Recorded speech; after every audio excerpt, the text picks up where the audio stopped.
Yeah, for me, it's through living here since I was about 18. Came here to study at college, and like I've not left the area. To be honest, it's kind of weird now because when I step away from the area, I don't quite kind of feel the set. It's like I miss the area that I'm in now. So this is my home now. Well, you see now we started with some quite simple drills at the start, things that we're able to so people can engage and communicate. So we started with a drill today where it was like we had different color cones around. So it was like we play the ball out to the person on the outside. That person would then say, okay, go to the white cone and the yellow cone, come around and come back to me. So it's sort of like giving people a task, but also encouraging them to actually have an active engagement in the process and the development of the session as well. So they really feel like a part of, and no one sort of sat out waiting, which is very important in the sessions, that people are always active and feel engaged in the process, you know. It's a very diverse area, and it's one of the real kind of unique things about this area. Like we have multiple different communities that have been living here for a long time now, and we all sort of come together, play football, bits and pieces like this. And this is sort of like, for me, football's become one of those few things where you get people from all different communities coming together to meet and get to know and sort of build camaraderie and that sort of thing. So yeah, it's a big part of the community here, definitely. There's the clubhouse. They have their Mills Court, and it's sort of a meeting place for people. There's pool tables, computer games, people go down there, eat, we eat together. So there's a whole other side to this, which is more the social side and supporting people in this, which is, you know, very important. You know, it's a holistic approach that's been adopted here. So it's not just about the football, it's about how you can support people relating to having that bridge to normality in their everyday life, you know?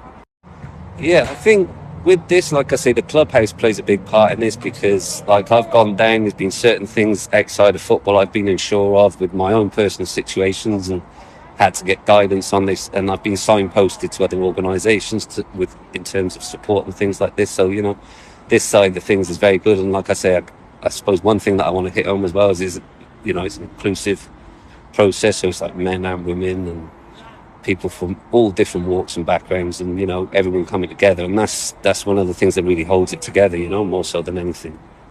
If there's anything that comes up with an issue within the club with players, there's always been a sort of a very, like I say, that keep saying it, this holistic approach, but there's a way that people feel open to come and speak about issues. Issues are dealt with in a way where, you know, to the best of everyone's ability, it can be resolved. And, you know, there have been cases where people have been asked, you know, maybe take a week or two out of the session because of certain things that have been raised, just to reflect and then come back. So it's never a thing of people being shunned from the sessions, but we're very kind of vigilant when it comes to how the session is run and how people are when they engage. I mean, the role models we have internally within the club, for me, is like you've got Joseph and Paul, and like, I suppose it's for them to speak of their stories that they've gone, the experiences that they've gone through, and the fact that they've overcome so much, to then be a key figure in the club.